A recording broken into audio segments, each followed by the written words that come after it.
To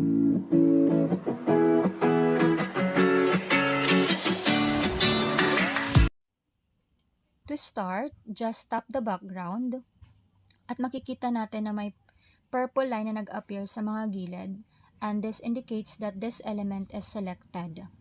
And then mapapansin din natin na may lumabas na editor toolbar dito sa baba. So after that, you can tap this replace to change the background. You can choose from your own gallery, or you can take a photo if you allow the Canva to take pictures and videos to replace the background. And here naman is the color palette. You can change your background using brand colors. You can choose from solid colors or gradients, or input your own custom color using hex codes. Ito yung hex codes. Using hex codes is straightforward. So once you have selected an element or object that you want to customize, navigate to the color picker tool here. You will notice a text field where you can enter a hex code. So it's important to ensure the hex code you enter is valid. Okay, I will enter a code. Gusto ko yung pink kasi yun yung gusto ng pamangkin ko. Yung medyo cute lang na kulay. Hindi masakit sa mata. Here. So, yan. Then, if you want something specific, you can search on the search bar. Like, for example, blue. Then, makikita mo yung different shades of blue. My deep blue, my coffee blues, and more. So, now I'll put an elements na for the design. So, now punta ako sa Elements tab. Here, and I will search for a blob. Okay. I will go to graphics. Hanap po na ako ng mga blobs. Here, ito yung nahanap ko. I'll choose 4.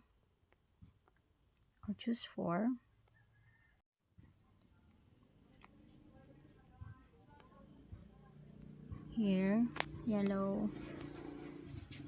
Okay, ayan. So, ayan na. Now, I will change the color naman. So, ito yung uunahin ko. Itong blob.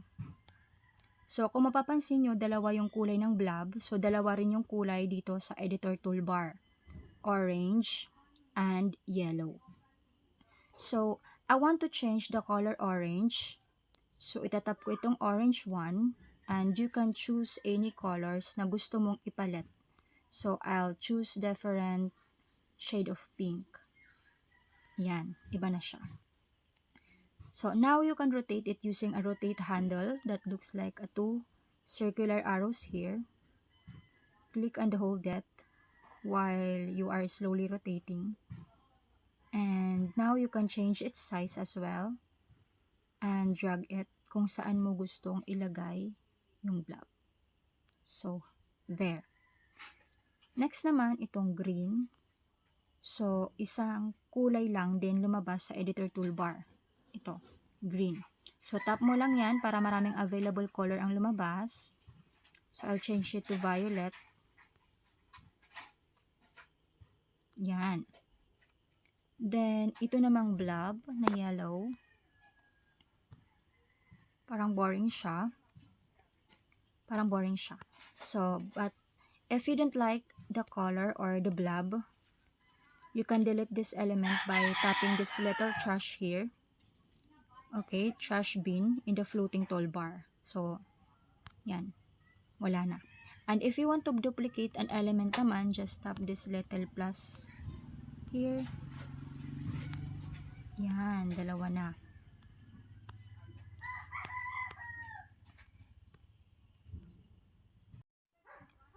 Then, if you want to lock an element, go to more icon. Okay, from the editor toolbar. Then, tap the lock. Okay, this is to avoid making and intentional changes to them while you edit other parts of your design.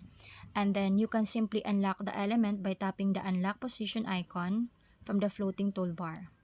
So, ganun lang yun. So, yan, okay na siya. So, now, maglalagay ako ng frame. Okay? Let's go to frames. Here you have different kinds of frames, my basic shapes, my flower frames, and many more. So, doon tayo sa blob.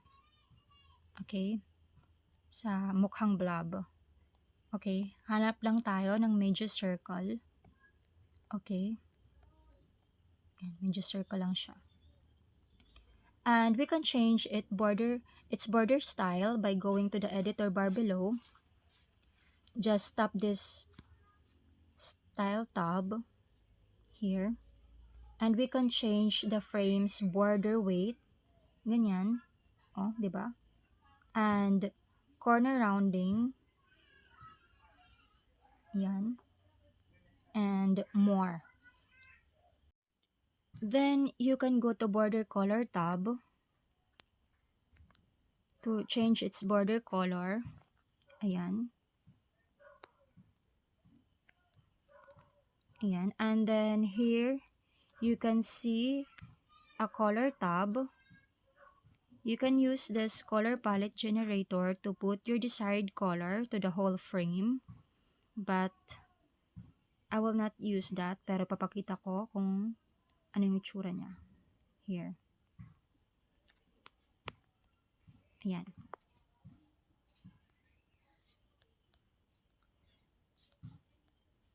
And then, i-undo ko na lang kasi I don't want to use it. Ayan. Diba? So, let's just add an image. I'll go to the gallery tab. Okay. Nag-search lang ako sa Google ng pic na kamukha ng pamangkin ko. She has curly hair and she loves lollipop. Okay. So, nasaan na siya? Yung video ay na tinownload ko. Here. Okay. So, ito siya. So, Android gamit natin. So, we can drag and drop the picture. Tap lang natin yan. Okay, tap lang natin yan. Tap lang natin. And add to page. So, from there, mapupunta na siya dyan. Then, let's drag the picture to the frame. And you can see it na nasa loob na siya ng frame. Diba? Ang bilis lang. And you can, again, adjust the size. So, mapapansin nyo, marami pa tayong makikita dito sa editor toolbar na nasa baba. Okay. We can flip the picture. Okay. Horizontally and vertically by going to the flip tab. This one. Pero sa akin, okay na yan. Pwede rin natin i-crop by just tapping this crop. Pero ako, I will not crop it na. And then, Canva offers a wide range of effects that can be used to enhance and customize your designs. So, this include filters. Okay. For photos. So, itong dalawang to, which can adjust the color, brightness, and contrast an image. Okay. Dito sa filters tab, you can enhance your image from natural to warm, cool, vivid, okay, and more. Yan.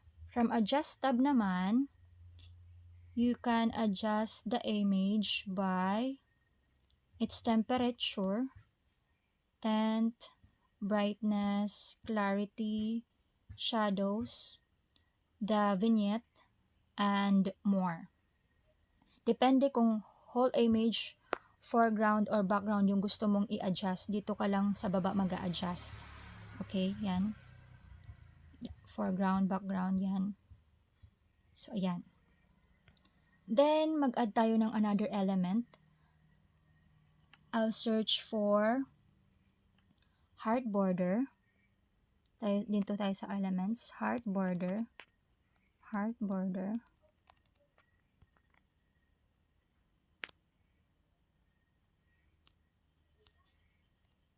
Heart border. Ayan. So, ito, maraming heart border yung lumabas.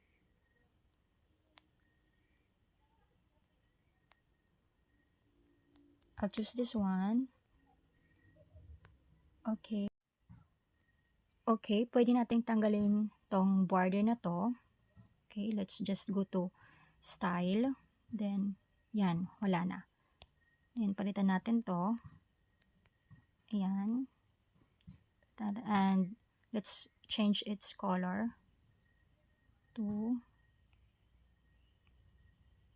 there. Ganyan. So, ayan. Then, let's go to elements again to search for flag party. Okay. Here. Let's go to graphics. And then, lagay natin to. Here. Ayan na siya. Lagay natin siya dito. So, kung mapapansin nyo, may animation siya. Okay. Animation. Gumagalaw siya eh. Then, let's add text. Punta tayo sa text.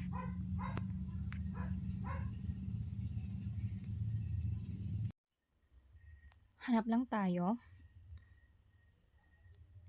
Here. Then, edit the text. Ayan. Then, you can ungroup the text by deleting it. Ganyan. So, yun. Ungroup lang natin. Tapos, delete. Yan. So, yan na. If you want to change the text styles and font size, just go to the editor toolbar below. Okay. This one. Ito. Pwede kang pumili dito ng mga font styles na gusto mo. Pero yung akin, okay na yan. Then, yung text styles, dito mo makikita yung ginamit mo. Ginamit mong font size. And then, you can change the color too by going to the color tab. Then, I'll change it to okay na rin yung black. That's it. And then, yung size, pwede nating paliitan. Or, pwede rin dito sa font size, ganyan. Ganyan. Pwede nating i-adjust lang kung anong gusto mong size. So, ayan. Now, duplicate natin tong text na to. And rewrite. Isulat ko tong sending you my warmest wishes and safety. Ayan.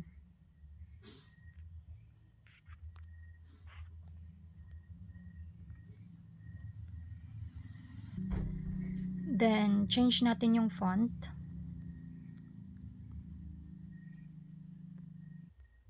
Okay, I'll search here.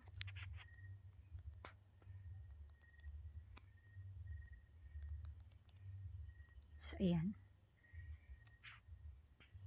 Ayan.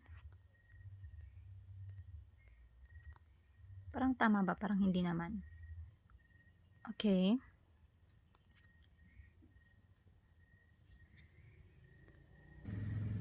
So, ayan na.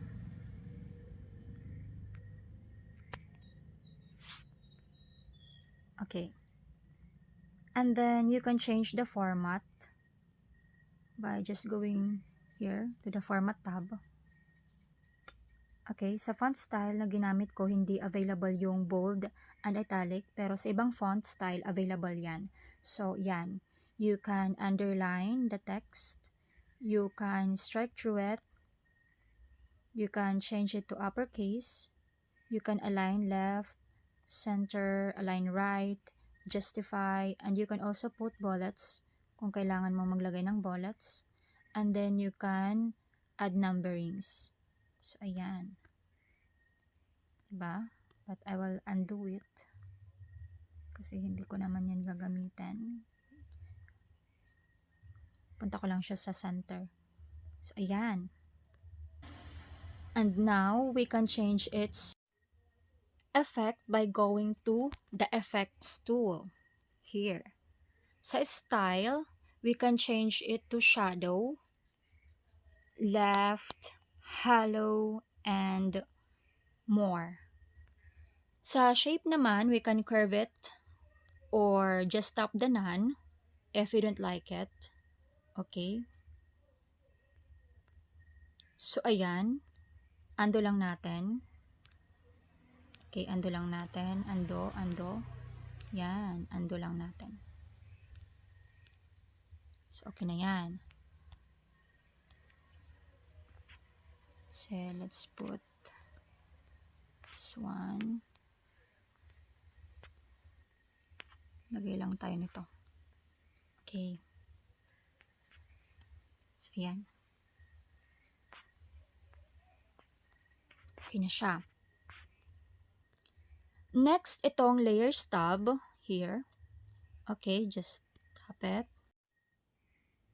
Okay, dito sa all, dito mo makikita yung mga elements and pictures that you use. Then, sa overlapping naman, dito mo makikita yung mga elements and pictures na ginamit mo na nag-overlapping, okay? To overlay to images, upload your base image to your chosen template or a blank layout. You can then upload your secondary image or choose from the stock library. Okay, pwede mong ma-adjust and change the position of the image. And then for small movements naman, tap on the nudge on the editor toolbar and use the arrow buttons here. You can nudge it to left, right, up, and down. Okay, that's it. The next thing we will do is to add overlays. Okay, let's visit again the Elements tab. Okay, and add overlays. Okay, I will search for pink glitter star. Yan. Punta tayo sa graphics. Yan. Then, hanap lang tayo ng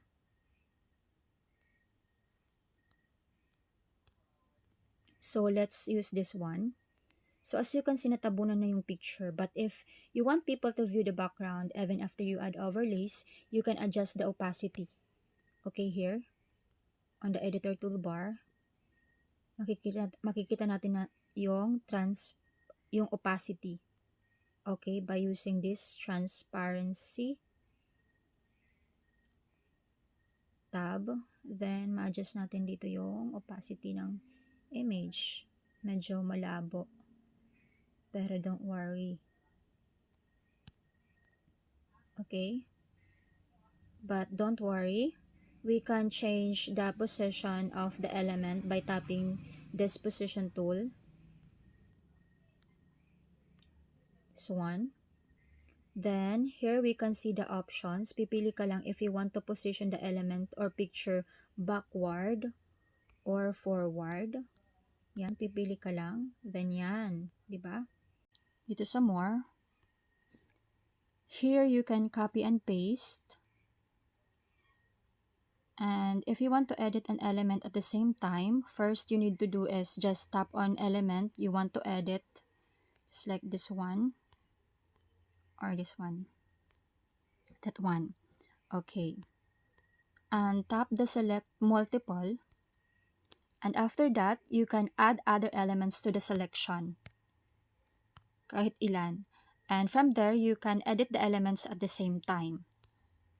Kung gusto mo palitan ng kulay, and kung gusto mo mag-iba ng font style, yan.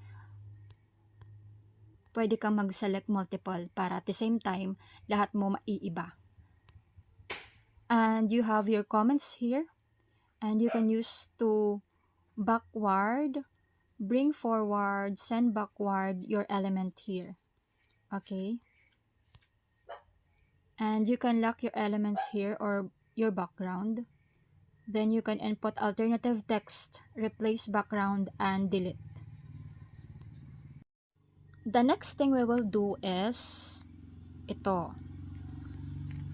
Ayusin natin yung spelling ng warmest. Kasi mali is spelling ko. Yan. Sending you my warmest wishes for good health and safety. So, ayan. Meron akong tricks na i-share sa inyo. So, tanggalin ko muna to. Then, I will click this image. Then, I will go to more tab. Okay. Then, I will tap this apply colors to. Tapos, yan. Magiging kakulay na ng picture yung buong design. Tapos, pwede mo pa yan palit-palitan. Look. Pwede mo pa yan mapalit-palitan. Ayan. So, yan. Ito yung napili ko. Then, I will put this one back. So, for the final touch, I'm gonna go to elements and search for glitter. Okay, I will search here in the graphics.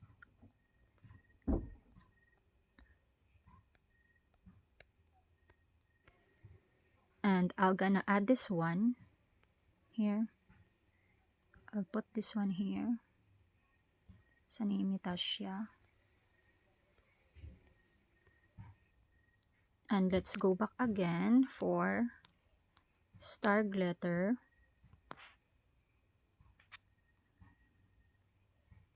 I'm gonna add this one. Then duplicate.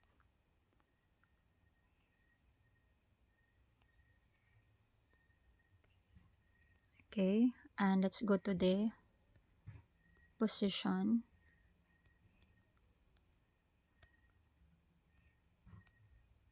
Ganyan. Okay. Let's go back again and search for gold highlight.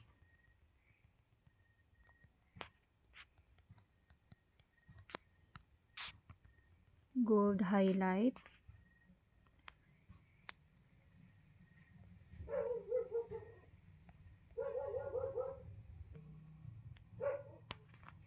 So, ayan. I'm gonna put this one and duplicate again.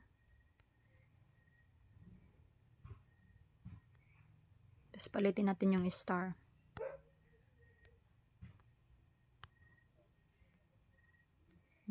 Palitin natin ng star. Then let's change the color. Yung brown dito. From that. Okay.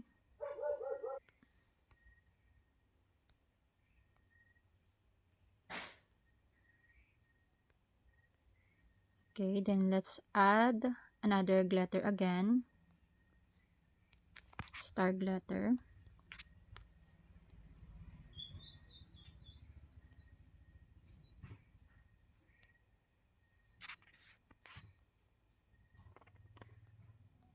Or kahit duplicate na lang natin dito. So, ayan. Duplicate lang. Tapos, ayusin lang natin ito.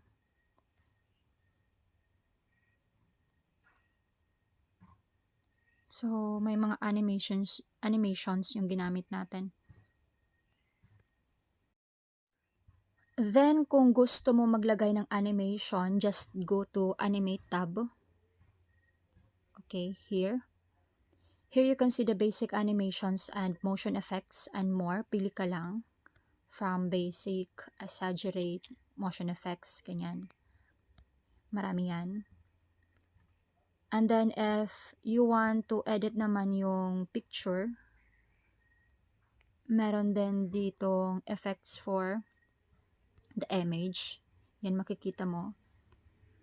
The shadows. Here, yung glow, may drop. Yan. Then, yung filters. Here, may warm, cool, vivid. So, iba lang yung elements ng filter at saka image. And din dito sa effect pala, meron din mga effects na ganito. Yung blur, ganito. You'll use a brush. And then, autofocus, ganyan. So, ito na yung final design natin. What I'm going to do now is to save the design. Actually, Canva automatically saves the design as you work. If your edits don't automatically save, you can also manually save them. Now, I want to download it. Go to Save As and go to Download. So, Canva has already suggested to download it by MP4 kasi I use an animation. Again, if you use elements that were animated, make sure to download that one page that you use for animation in. Otherwise, this element will become static, so make sure to do it differently. But we will see the different options on how we can download our designs for free. Here, we can save it to JPG, PNG, PDF standard, PDF print, MP4, and GIF. The SVG is for Pro again. Hindi natin pwede yan magamit. Remember, we just use Canva for free. Kaya if we download the design with animation, just expect it to be blurred. Medyo malabo siya. Note, you can download your design in JPG kahit gumamit ka ng animations. Don't worry, malinaw yung picture. Okay, let's download it na. So, ayan. We have this saying, "Good design is good business" by Thomas Watsons Jr. Okay, finish na.